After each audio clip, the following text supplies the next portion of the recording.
A day in Emily's life. Emily wakes up early every morning. She likes to start her day with a smile. She stretches her arms and says, "Good morning, world." Then, she heads to the bathroom to brush her teeth and take a quick shower. Afterward, she gets dressed for the day.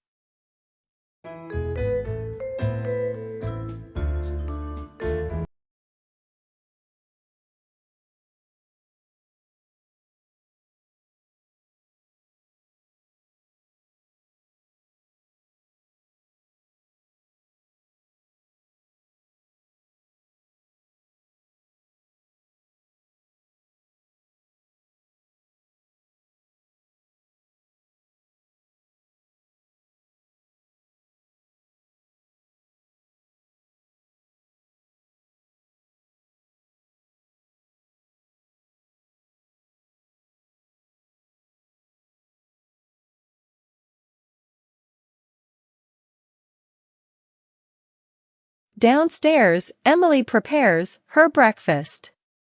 She pours some cereal into a bowl and adds cold milk. She enjoys a cup of coffee with a little sugar. While eating her cereal, she checks her phone for the weather forecast and plans her day.